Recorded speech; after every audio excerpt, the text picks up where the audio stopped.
আমরা নেতা নির্বাচন করার পদ্ধতি জানবো। ইসলামের নেতা কিভাবে নির্বাচন করে। রাসূল সাল্লাল্লাহু আলাইহি ওয়াসাল্লাম বলেছেন নেতা নির্বাচন করার পদ্ধতি চারটা। জোরে বলেন কয়টা? আর জোরে বলেন কয়টা? চারটা। এই চারটা পদ্ধতি যদি কোনো মানুষ, কোনো দল যদি ফলো করে, তাহলে আল্লাহর রাসূল সাল্লাল্লাহু আলাইহি সাল্লামের সুন্নাত তার জন্য আদায় হয়ে যাবে। সুবহানাল্লাহ। এক নম্বর পদ্ধতি হলো, ইসলামের নেতা নির্বাচন করার এক নম্বর পদ্ধতি হলো অনুসরণ, ইঙ্গিত করা। রাসূল সাল্লাল্লাহু আলাইহি সাল্লাম ইঙ্গিত করেছেন, ইশারা করেছেন। সুবহানাল্লাহ পড়েন। এক নম্বর পদ্ধতি হলো নেতা কি? ইঙ্গিত করে নির্বাচন করা। দুই নম্বর পদ্ধতি হলো জীবিত খলিফা, পরবর্তী খলিফার নাম ঘোষণা করে দেবে। যেই খলিফা, যেই নেতা, যেই প্রধানমন্ত্রী জীবিত থাকবে, পরবর্তী খলিফা কে হবে তার নাম নির্বাচন করে দেবে। এখন বর্তমানে তার নাম নির্বাচন করে যদি বলে যায় তাহলে তো বিপদ, কারণ তার বাপ দাদার ছেলেরা ছাড়া তো কারো নাম বলার কোনো সুযোগ নাই, ঠিক কিনা? এ বাবারা কথা বলো না, চুপ করে বসে থাকো। তোমরা যাওয়া শুরু করছো তা বাইরের মতো, ডিস্টার্ব করো না, এমনিতে অল্প সময়। দুই নাম্বার কি ছিল? নাম ঘোষণা করে দেওয়া। তিন নাম্বার, জীবিত খলিফা, পরবর্তী খলিফা কে হবে, পরবর্তী প্রেসিডেন্ট কে হবে, এই বিষয়ে একটা কমিটি গঠন করবে, যেই কমিটির নাম হলো মাজলিসে শুরা। ইসলামী দলের ভিতরে মাজলিসে শুরা নামক একটি অংশ আছে, একটি গ্রুপ আছে। এই মাজলিসে শুরা যা সিদ্ধান্ত গ্রহণ করবে ইসলামী দল, ওটাই বাস্তবায়িত হবে। সুবহানাল্লাহ। তিন নাম্বার। চার নাম্বার পদ্ধতি হলো, আল্লাহ রাসূল সাল্লাল্লাহু আলাইহি সাল্লাম বলেছেন পরবর্তী নেতা কে হবে, পরবর্তী লিডার কে হবে, পরবর্তী প্রধানমন্ত্রী কে হবে, এই বিষয়ে তিনি শিখিয়েছেন। চার নাম্বার হলো ভোটের মাধ্যম। সুবহানাল্লাহ বলেন। তাহলে ভোট দেওয়া এটা কার সুন্নাত? কথা বোঝেন নাই মনে হয়। ভোট দেওয়া কার সুন্নাত? রাসূলের সুন্নাত। ভোট দেওয়া যদি রাসূলের সুন্নাত হয়, তাহলে এখন আপনারা বলেন এটা কোরআন হাদিসের অংশ কিনা? কথা বলেন, কোরআন হাদিসের অংশ কিনা? এখন যদি আমরা মনে করি যে ভোট দেওয়া, রাজনীতি করা, রাষ্ট্র পরিচালনা করা, প্রধানমন্ত্রী হওয়া, মেম্বার হওয়া, তাহলে এইগুলি কোরআন হাদিসের অংশ নয়, এইগুলি কোরআন হাদিসের বাহিরে, তাহলে আমি মনে করব যে ব্যক্তি বলবে যে রাজনীতি, রাষ্ট্র পরিচালনা করা, মেম্বার, চেয়ারম্যান হওয়া কোরআন হাদিসের বাহিরের কথা, আমি মনে করব তার জ্ঞানের স্বল্পতা আছে, ঠিক কিনা? সম্মানিত ভাইয়েরা, আল্লাহ রাব্বুল আলামিন সূরা সাদের 26 নম্বর আয়াতের মধ্যে বলেন,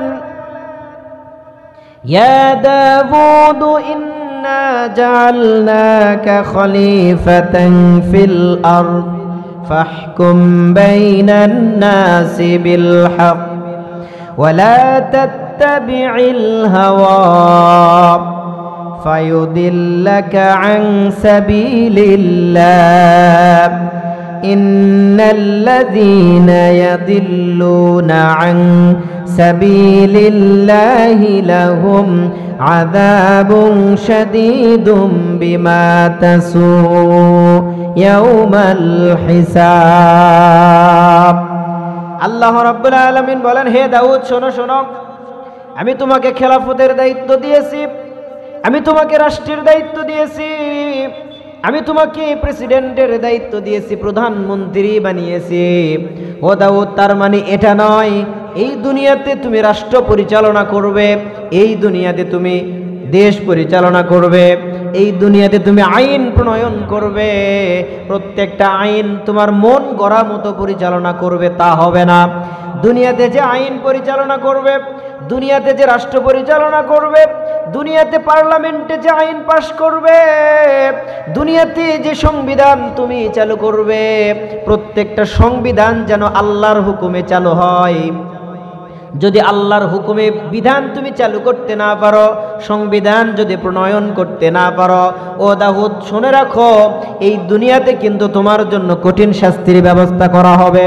আল্লাহ রাব্বুল আলামিন বলেন, যেই মানুষ ক্ষমতা পাওয়ার পরে, পার্লামেন্টের দায়িত্ব পাওয়ার পরে, নির্বাচিত হওয়ার পরে যদি কোরআন দিয়ে বিচার না করে, ন্যায় বিচার প্রতিষ্ঠিত যদি না করে, আল্লাহ রাব্বুল আলামিন বলেন ওই বান্দার জন্য কঠিন শাস্তির ব্যবস্থা আমি করে রেখেছি।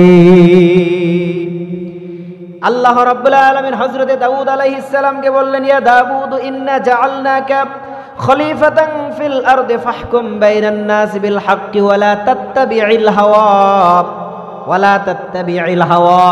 এই হাওয়া শব্দের অর্থ হলো বানোয়াট আইন, মন গড়া কোনো আইন। যদি কেউ মন গড়া বানোয়াট কোনো আইন প্রণয়ন করে, বুঝতে হবে ওই বান্দা নিজের মন গড়া আইন প্রণয়ন করার কারণে জাহান্নামের দিকে নিজেকেও নিয়ে গেল এবং তাকে যারা অনুসরণ করবে সবাইকেই জাহান্নামে নিয়ে যাবে। আল্লাহ রাব্বুল আলামিন বলেন, যারা আল্লাহর পথ থেকে নিজেকে বিচ্যুতি করে রাখবে, দূরে রাখবে, আল্লাহ রাব্বুল আলামিন বলেন ওই বান্দার জন্য কঠিন আযাব থাকবে।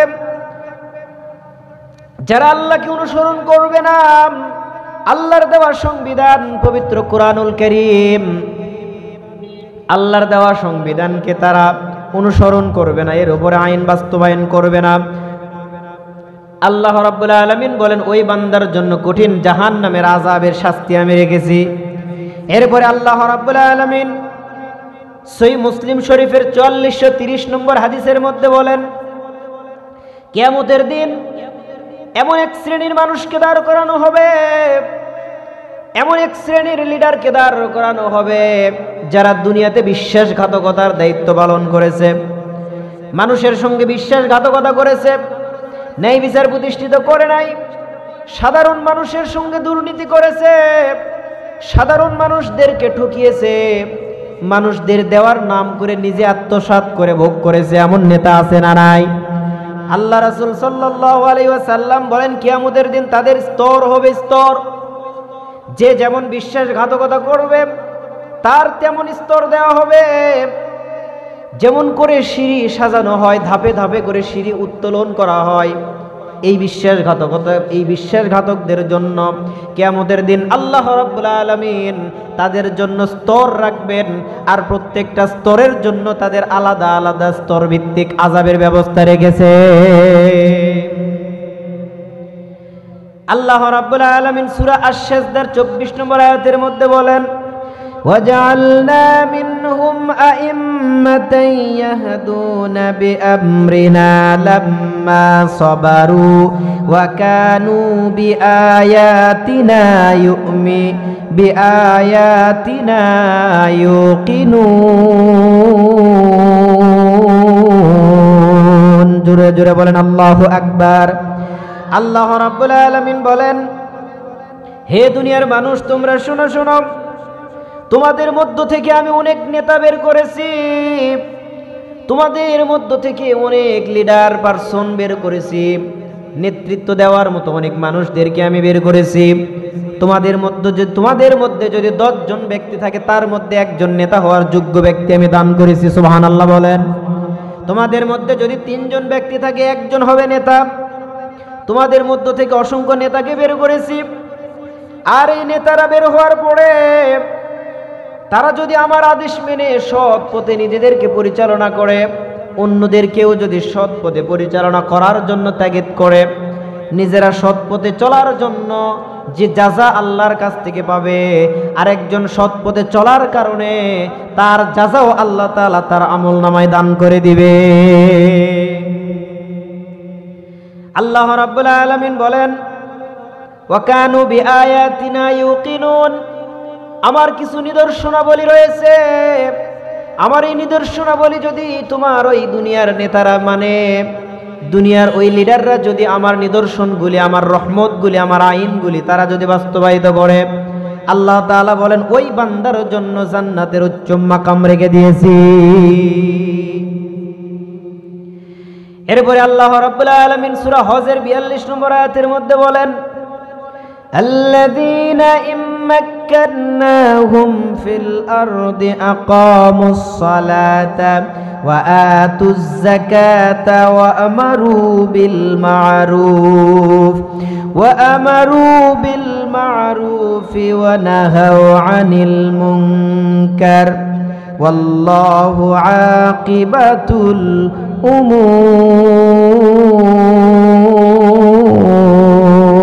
বলেন আল্লাহু আকবার। আল্লাহ রাব্বুল আলামিন বলেন, দুনিয়াতে আমি যাদেরকে নেতৃত্বের দায়িত্ব দিয়েছি, যাদেরকে আমি লিডারের দায়িত্ব দিয়েছি, যারা দুনিয়াতে রাষ্ট্র পরিচালনার দায়িত্ব পাবে, আল্লাহ রাব্বুল আলামিন বলেন এরা সৎ ব্যক্তি হবে, তারা মানুষদেরকে সৎ কাজের আদেশ করবে, অসৎ কাজ থেকে মানুষদেরকে দূরে রাখবে, নিজেরা সৎ কাজ করবে, সৎ আমল করবে, ভালো কাজ করবে, সদকায়ে জারিয়ার কাজ করবে। এইরকম তাফসীর মাহফিল হবে, সেখানে আঞ্জাম দিবে, অর্থ দিবে, সময় দিবে, সাপোর্ট দিবে। এইরকম তাফসীর মাহফিল, কোরআনের আলোচনা হবে, সেখানে তারা সময় দিয়ে, অর্থ দিয়ে, শ্রম দিয়ে সেই কাজটা পরিপূর্ণ করবেন। তারা নিজেরা করবে, অন্যকে করার জন্য উৎসাহিত করবেন।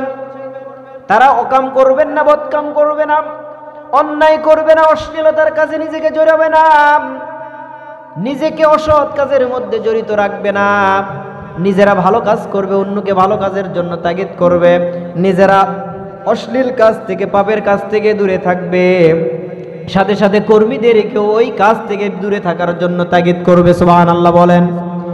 এরপরে আল্লাহ রাব্বুল আলামিন বলেন আল্লাযীনা ইম্মাক্কান্নাহুম ফিল আরদি আকামুস সালাত, আমার ওই সমস্ত ধার্মিক নেতারা দায়িত্ব পাওয়ার পরে নিজেরা 5 ওয়াক্ত নামাজ জামাতের সাথে আদায় করবে, এরপরে তারা অন্যকে নামাজের জন্য তাগিদ করবে। সুবহানাল্লাহ বলেন। ওয়া আতুজ যাকাত, তারা দান করবে, যাকাত দিবে, এবং নিজেরা যাকাত দিবে, অন্যকে যাকাত দেওয়ার জন্য তাগিদ করবে, কর্মীদের যাকাতের জন্য তাগিদ করবে। একজন আদর্শ নেতা, ইসলামপন্থী নেতার হবে এই 4টা গুণ। নিজে নামাজ পড়বে, কর্মীদের নামাজের জন্য তাগিদ করবে। 2 নাম্বার, নিজে যাকাত দেবে, অন্যকে যাকাত দেওয়ার জন্য, কর্মীদের যাকাত দেওয়ার জন্য তাগিদ করবে। 3 নাম্বারে নিজে সৎ কাজ করবে, কর্মীদেরকেও সৎ কাজের জন্য তাগিদ দেবে। 4 নাম্বারে নিজে অসৎ কাজ থেকে দূরে থাকবে, পাপের কাজ থেকে, জিনার কাজ থেকে দূরে থাকবে, এবং তার কর্মীদেরকেও ওই জিনার কাজ থেকে দূরে থাকার জন্য তাগিদ করবে। সুবহানাল্লাহ বলেন। এরপরে আল্লাহ রাব্বুল আলামিন সূরা মাইদার 45 নম্বর আয়াতের মধ্যে বলেন ওয়ামান লাম ইয়াহকুম বিমা আনজালাল্লাহু ফাউলাইকা হুমুজ জালিমুন। পড়েন আল্লাহু আকবার। আল্লাহ রাব্বুল আলামিন বলেন দুনিয়ার মানুষ তোমরা শোনো শোনো, ও দুনিয়ার মানুষ, যখন আমার কোনো বান্দারা নেতৃত্বের দায়িত্ব পাবে, আর এই মানুষগুলি যদি আল্লাহর কোরআন দিয়ে বিচার না করে, ন্যায় বিচার যদি আল্লাহর কোরআন দিয়ে না করে, নিজের সন্তান অপরাধ করেছে বিদায় টাকা পয়সা দিয়ে বিচারটা ধামাচাপা দেয়, আছে না নাই? নিজের আপনজন আত্মীয় স্বজন যদি অপরাধ করে, টাকা পয়সা দিয়ে প্রশাসনকে ধামাচাপা দিয়ে দেয়, ওই বিচারের রায়টা নিজের পক্ষে না এসে আরেকজনের উপরে চাপায়। নিজের সন্তান, নিজের ভাতিজা অপরাধ করে, এই অপরাধের দায়ভার নিজের উপরে না দিয়ে নিরপরাধ, নিষ্পাপ, নির্দয় যেই মানুষগুলি সাদা সিধা মানুষ, সাধারণ মানুষের উপরে ওই পাপের ভাগ, ওই অপরাধের দাবি চাপায়া দেয়। ঠিক কিনা বলেন? বলেন ওয়ামান লাম ইয়াহকুম বিমা আনজালাল্লাহু ফাউলাইকা হুমুজ জালিমুন। আল্লাহ রাব্বুল আলামিন বলেন ওই বান্দারাই হলো সব থেকে বড় জালিম। যারা পৃথিবীতে আল্লাহর কোরআন দিয়ে বিচার করে না, তারা হলো জালিম। ফাউলাইকা হুমুল কাফিরুন, যারা আল্লাহর কোরআন দিয়ে ন্যায় বিচার করে না, এরা হলো কাফের। ওমাল ফাউলাইকা হুমুল ফাসিকুন, যারা আল্লাহর কোরআন দিয়ে বিচার করে না, তারা হলো ফাসিক। আল্লাহ তাআলা 3 বার বলেছেন ফাউলাইকা হুমুজ জালিমুন, ফাউলাইকা হুমুল ফাসিকুন, ফাউলাইকা হুমুল কাফিরুন। তারা যদি কোরআন দিয়ে ন্যায় বিচার না করে, তারা জালেম। যারা কোরআন দিয়ে ন্যায় বিচার করবে, তারা ফাসিক। কোরআন দিয়ে যারা ন্যায় বিচার করবে না, তারা কাফের। ঠিক কিনা বলেন? এই 4টা অপরাধের দোষ তারা যদি এইরকম কাজগুলি করে। সম্মানিত ভাইরা, সূরা নাহলের 36 নম্বর আয়াতের মধ্যে আল্লাহ রাব্বুল আলামিন বলেন আনি'বুদুল্লাহা ওয়াজতানিবুত তাগুত। আর যারা আল্লাহর কোরআন দিয়ে বিচার করে না, যারা ন্যায় বিচার করে না, যারা ন্যায় ইনসাফ প্রতিষ্ঠিত করে না, এই পৃথিবীতে ওই বান্দারাই হলো তাগুদের অনুসারী।